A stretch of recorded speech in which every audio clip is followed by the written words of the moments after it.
औज़ुबिल्लाहिमिनश्शैतानिर्रजीम बिस्मिल्लाहिर्रहमानिर्रहीम रब्बि इश्रह ली सदरी व यस्सिर ली अमरी वहलुल उक़दतम मिन लिसानी यफ़क़हू क़ौली। इज़्दवाजी रिश्ता इस्लाम में इसकी कलीदी हैसियत है।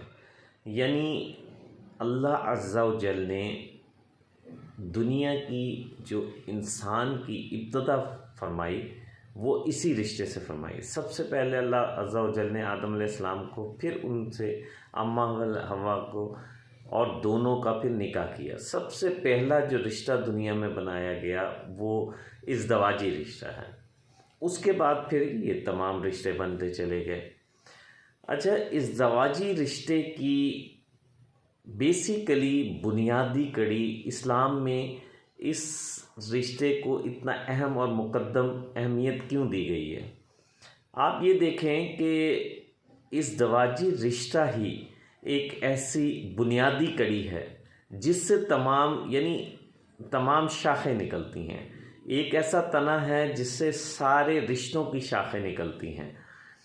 अच्छा, अगर हम उस बुनियादी रिश्ते का अगर एहतराम नहीं करेंगे, तो क्या बुनियादी रिश्ते को सैराबी नहीं करेंगे, बुनियादी रिश्ते की हिफाजत नहीं करेंगे, तो क्या उसमें से तने निकलेंगे? आप देख रहे हैं मेरा यूट्यूब चैनल दीन और दुनिया। मैं कोई आलिम दीन नहीं हूँ, एक रियल स्टेट जर्नलिस्ट हूँ जिसे कुरान से मोटिवेशन मिली। मैंने सोचा ये आप तक पास ऑन कर दें। बात अच्छी लगे तो चैनल को सब्सक्राइब कीजिए, शेयर कीजिए, क्योंकि अच्छी बात का फैलाना सदका है। और अगर बुरी लगे तो कमेंट्स में रहनुमाई कीजिए। मोअज़्ज़िज़ व्यूअर्स, हम असल में अगर हम ये चाहें कि बुनियादी हमने जो किसी दरख्त का बीज उगाना है वो अगर कोई गंदी जगह पे उगा देंगे या किसी बुरे यानी तने पे लगा देंगे या बुरी ज़मीन में लगा देंगे, तो क्या वहाँ पे अच्छा दरख्त निकल सकेगा? क्या वहाँ अच्छा फसल हो सकेगी? क्या वहाँ अच्छा जनरेशन हो सकेगी? अगर हम बुनियादी इकाई यानी इज़्दवाजी ज़िंदगी यानी जो मियाँ बीवी के ताल्लुकात आपस में होते हैं वो बेहतरीन नहीं होंगे, तो जैसे एक मिसाल की बात है, एक तना बीमार हो जाए, एक बुनियादी बीज आप घटिया डाल लें, गंदा डाल लें, तो क्या उसका दरख्त या फसल या उसकी तना अच्छा हो सकता है? हरगिज़ नहीं हो सकता। अब ये गौर करें, पिछले प्रोग्राम में मैंने बताया था कि अल्लाह अज़्ज़ा व जल किन किन चीज़ों से मौसूम कर रहा है, किन किन चीज़ों की मिसालें दे रहा है। एक तो मिसाल दी है हुन्ना लिबासुल लकुम व अंतुम लिबासुल लहुन, तो वो तुम्हारा लिबास है, तुम उनका लिबास हो। अच्छा, दूसरा अल्लाह ताला ने कहा है कि हर्सुल लकुम, वो तुम्हारी खेतियां हैं। यानी ये दोनों चीज़ें ये कितनी अहम है। आप ये देखें, दुनिया में ये दो चीज़ें सबसे अहम हैं। अब लिबास है, लिबास आपकी इज़्ज़त में इजाफ़ा करता है, लिबास आपका जिस्म छुपाता है, लिबास आपको सर्दी गर्मी से महफूज रखता है, मौसमों की तग़य्युर से महफूज रखता है। ये लिबास ही है ना। तो अब एक मिसाल की बात है, जो लिबास में खूबियाँ हैं यानी ऐब छुपाता है आपके जिस्म के, आपके जिस्म में जो ऐब हैं वो छुपाता है, तो इसका मतलब ये हुआ कि लिबास एक ऐसी चीज़ को कहा जाता है जो आपके ऐब छुपाए, आपको सर्दी गर्मी से बचाए, आपकी शख्सियत उजागर करे, आपकी शख्सियत को निखारे, वो लिबास हुआ ना। अच्छा, अब इज़्दवाजी रिश्ते में क्योंकि ये मिसाल ही इसलिए दी गई है। अच्छा, दूसरी मिसाल दी गई है कि तुम्हारी खेतियां हैं।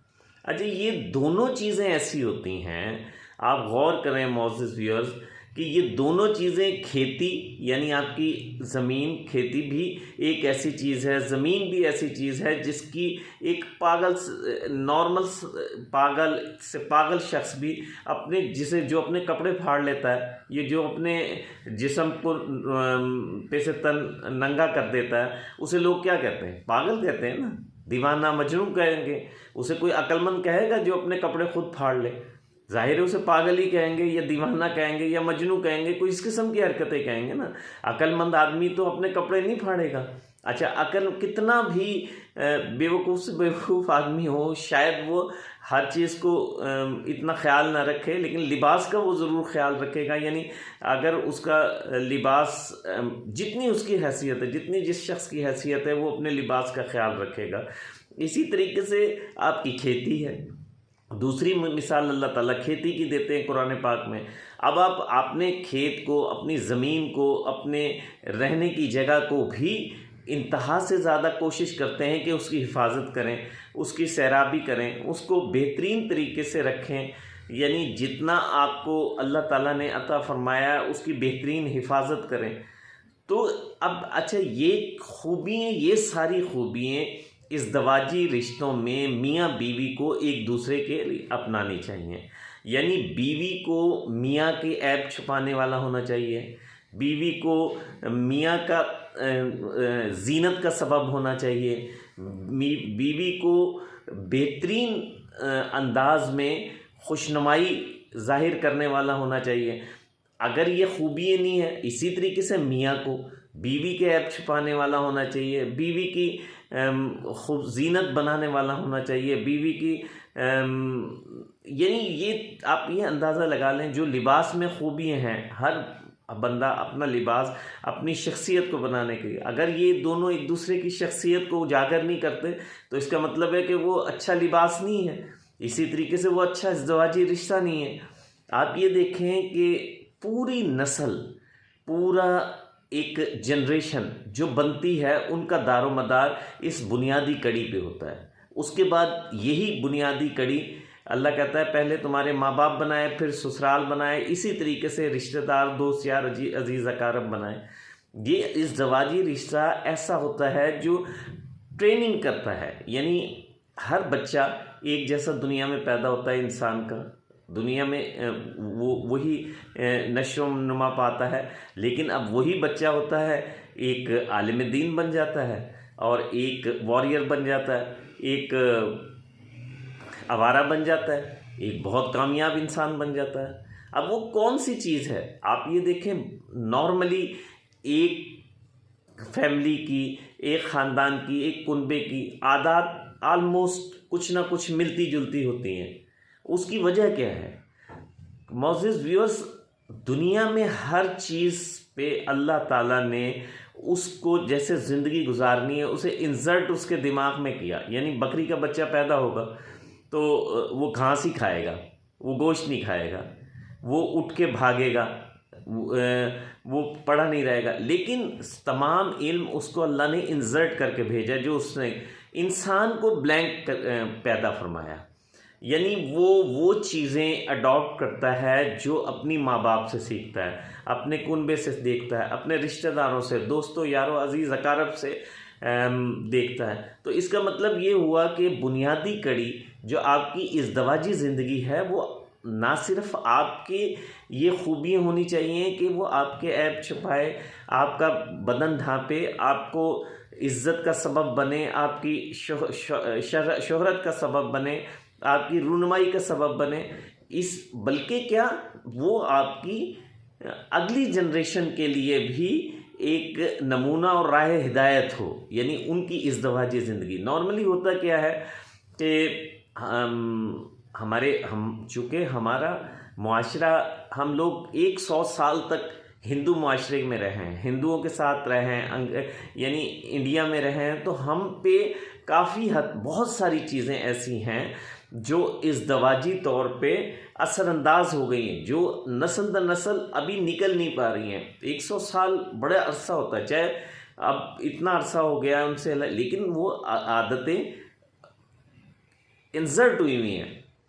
यानी ये बड़ा आम सा ख्याल समझा जाता है कि औरत जो है, औरत पैर की जूती है, औरत ये है वो, लेकिन होता ये, इस्लाम में जो चीज़ें बताई गई हैं, अल्लाह के रसूल सल्लल्लाहु अलैहि वसल्लम हज़रत आयशा सिद्दीक़ा रज़ियल्लाहु ताला अन्हा से ये यहाँ तक किया करते थे कि आप जहाँ से पानी तनावुल नोश फरमाती थी वहाँ होंठ लगा के उनको दिखाते थे। ये मोहब्बत सिखाई जा रही है। गोश्त खाते थे आप, वहाँ पे होंठ लगा के गोश्त खाते थे, ये मोहब्बत सिखाई जा रही है। ये इज़्दवाजी ज़िंदगी को डेवलप किया जा रहा है। इसी तरीके से अल्लाह के रसूल ने फरमाया कि एक सहाबिया रज़ियल्लाहु आपके पास आई, अर्ज़ करने लगी, या रसूलुल्लाह सल्लल्लाहु अलैहि वसल्लम, मेरे वालिद साहब बिस्तर मर्ग पे हैं और मेरा शौहर नहीं चाहता कि मैं अपने बाप से मिलूं, तो मेरे लिए क्या हुक्म है? आपने फरमाया तू अपने शौहर की फरमा बरदारी करो, बाप का अल्लाह मालिक है। यानी इस हद तक, और मर्द के लिए इस हद तक हुक्म फरमाया कि मर्द के ऊपर नान नफ़का फ़र्ज़ है, नान नफ़का फ़र्ज़ है, यानी कपड़ा और उसे खाना खिलाना फ़र्ज़ है।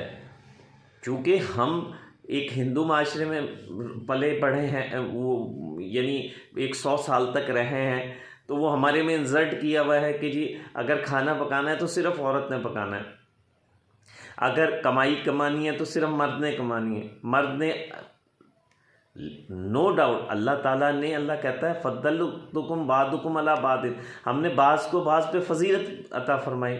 अल्लाह ने मर्द को अगर औरत का हाकिम बनाया है तो कुरान पाक में फरमाता है कि अल्लाह ताला ने औरत को मर्द का हाकिम बनाया। अब हाकिम की खुसूसियात आप देखें तो इस्लाम में हैरान हो जाएं।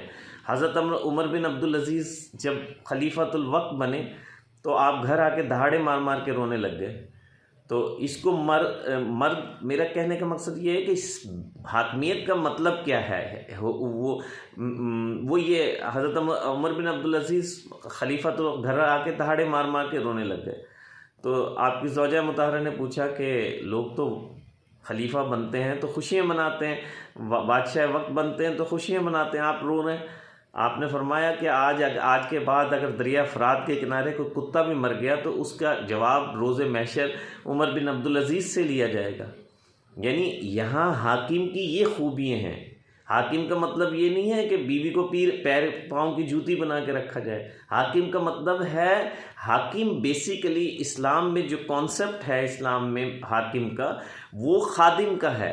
हज़रत उमर फ़ारूक रज़ियल्लाहु ताला अन्हु सारे दिन सारी रात को चक्कर लगाया करते थे कि किसी एक दफ़ा एक उदास वो जो गाना कहें या जो भी कहें, उसकी एक घर से आवाज़ आ रही थी। तो आपने पता किया कि ये कौन है, कहने लगे जी इसका शौहर जंग पे गया हुआ है। तो आप वापस अपनी बीवी के पास आए, पूछने लगे एक और ज़्यादा से ज़्यादा अपने कितने दिन बाद उदास हो जाती है अपने मियाँ से? तो उसने कहा ज़्यादा से ज़्यादा 3 या 4 महीने बहुत ज़्यादा होते हैं। तो आपने कानून बना दिया कि कोई भी किसी भी जहाद पे हो 3 से 4 महीने से ज़्यादा वो अपने घर से दूर नहीं रह सकता। यानी हाकिम सिर्फ ये नहीं है कि हुकूमत की जाए, महकूम के हकूक़ का ख्याल रखना हाकिम की ज़िम्मेदारी है। अगर वो नहीं रखेगा तो रोज़े महशर उसे जवाब देना पड़ेगा। इसी तरीके से साहबिया ने रज़ियल्लाहु ताला अन्हु ने, जैसे मैंने बताया, ये हाकिम है और वो महकूम है। ये इज़्दवाजी ज़िंदगी बताई जा रही है हमारे दीन में। ये नहीं है कि भी वो उसकी मोहब्बत का ख्याल रखे, वो उसकी मोहब्बत का ख्याल रखे, वो उसके एहसासात का ख्याल रखे, वो उसके एहसासात का ख्याल रखे। ये तसव्वुर है हमारे इस्लाम में इज़्दवाजी ज़िंदगी का। इज़्दवाजी ज़िंदगी बुनियादी कड़ी है। अगर बुनियादी कड़ी ख़राब हो जाएगी तो फिर पूरी ज़ंजीर, पूरी चेन ख़राब हो जाएगी, और पूरी चेन ख़राब होगी तो पूरा माशरा ख़राब हो जाएगा। पूरा माशरा ख़राब होगा तो समझो ये दुनिया और अल्लाह अज़्ज़ा व जल जो चाहता है इंसान से, वो मकसद फौत हो जाएगा। तो कोशिश ये करनी चाहिए कि दोनों एक दूसरे का बाहमी ख्याल रख के इज़्दवाजी ज़िंदगी गुजारें और एक दूसरे के हकूक़ का ख्याल रखें, एक दूसरे के एहसासात का ख्याल रखें, एक दूसरे की ख्वाहिशात चाहतों का ख्याल रखें। तो इज़्दवाजी ज़िंदगी का इस्लाम में तो ये तसव्वुर है। कोशिश करनी चाहिए कि कुरान को पढ़ें, समझें, अहदीस से समझें। ये दुनिया बनाते हैं, आखिरत तो जाए सवाब है। हर वो चीज़ जो इंसानियत का नुकसान है वो गुनाह है, जिसमें इंसानियत का फ़ायदा है वो सवाब है। इब्लीस सिर्फ़ इसलिए शैतान बना कि वो इंसानियत का नुकसान चाहता था। तो कोशिश करनी चाहिए कि इज़्दवाजी ज़िंदगी को बेहतर से बेहतर बनाएं। मिलते हैं एक और प्रोग्राम के साथ। अस्सलाम वालेकुम व रहमतुल्लाह।